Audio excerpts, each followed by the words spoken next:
Hey folks, and welcome to my first impressions review of the REEBOK FLOATRIDE Energy Grow.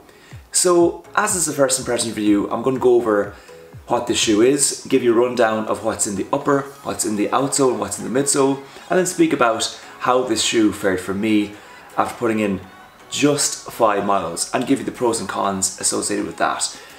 So firstly, what is this shoe? Well, it's Reebok's second entry into their Regrow program, whereby they build shoes using natural materials. In this case, the REEBOK FLOATRIDE Energy 3 is used as a base, but all the plastic is stripped out and replaced with plant-based materials.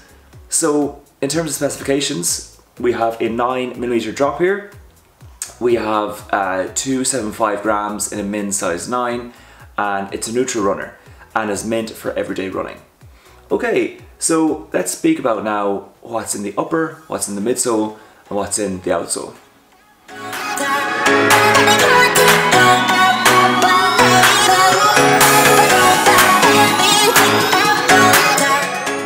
Okay, so on with what's in the upper, what's in the midsole, what's in the outsole. So in the upper, we have what's called a lyocell mesh upper made with wood pulp, interestingly enough. We have a nice plushy tongue here, lovely and cushioned. Then we have a crash pad at the very back here. On the midsole, we have a castor bean oil midsole, so there's no plastic whatsoever, which again is very cool. And then on the outsole, it's rubber outsole, but there's no petroleum additives. So altogether, it makes a very natural shoe and something that is quite unique on the market nowadays. Okay, now let's speak about the pros and cons for me after putting in 5 miles in the shoe.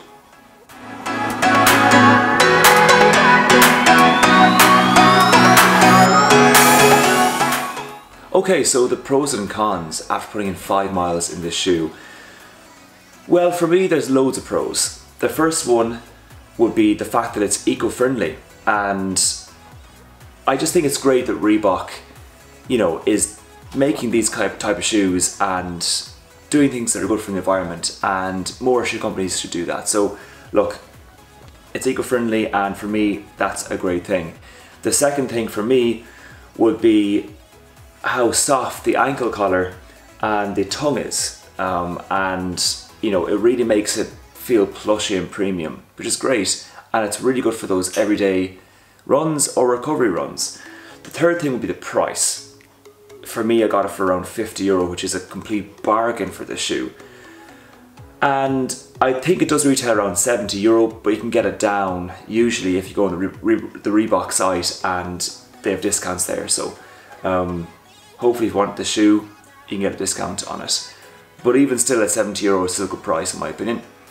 And the fourth thing would be the overall speed of it, which is actually interesting to me because I didn't anticipate this shoe to be quick at all. I thought it was going to be a normal everyday running shoe, but when I went for my run, which is 5 miles, I went a lot quicker than expected, so it's great.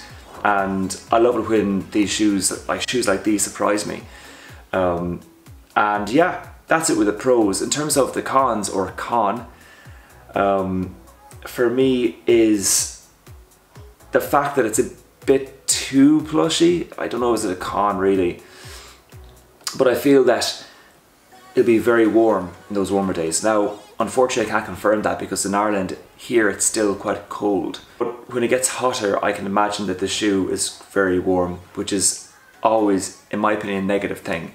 But I don't know yet fully, so it's a con based on something I think it will be. So, don't know really, is it a con at all. But that's it.